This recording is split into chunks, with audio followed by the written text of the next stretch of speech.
So Paul goes there. The Apostle Paul goes to this city of Athens.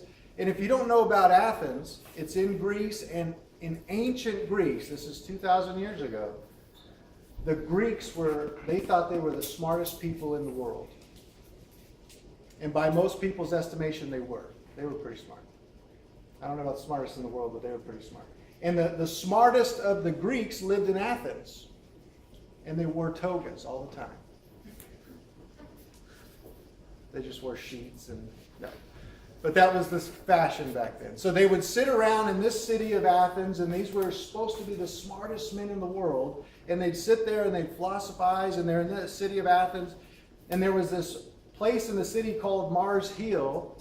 And they invited Paul, who came to that town. Paul's preaching the gospel. He's preaching Jesus. And they heard, hey, some guy's preaching some new religion here. Let's hear what he has to say, because they knew everything else. They wanted to hear something new. So they bring Paul up there, and Paul has a chance to preach to people who don't know who God is at all. They don't know the old law. They're not Jews. They don't know anything. There's no angels been visiting them before this sermon. So here's a group of people that start with a blank slate. In fact, a bunch of corrupt religious ideas. And now here, the gospel is going to be preached to them. And let's read a few words of what Paul says to them. So Acts 17, and look at verse 22. So Paul stood in the midst of Mars Hill and said, Men of Athens, I observe that you are very religious in all respects. For while I was passing through and examining the objects of your worship, I also found an altar with this inscription, To an unknown God.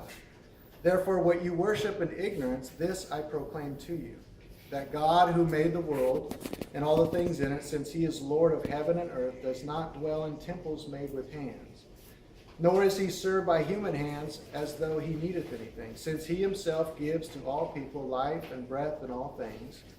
And he made from one man every nation of mankind to live on all the face of the earth, having determined their appointed times and the boundaries of their habitation, that they should seek God if perhaps they might grope for him and find him, though he is not far from each one of us. So Paul goes to the city, and he continues talking to these guys, and he says, look, when I walked around the city, there was all these different pagan gods, and you even have one that's marked to the unknown God. And Paul says, well, I want to talk to you about the God you don't know. So remember, we're looking at this in the context of what does a person need to know before they can become a Christian? These people knew nothing. Paul preaches, he tells them about God here. Then he tells them about Jesus and the death, burial, and resurrection.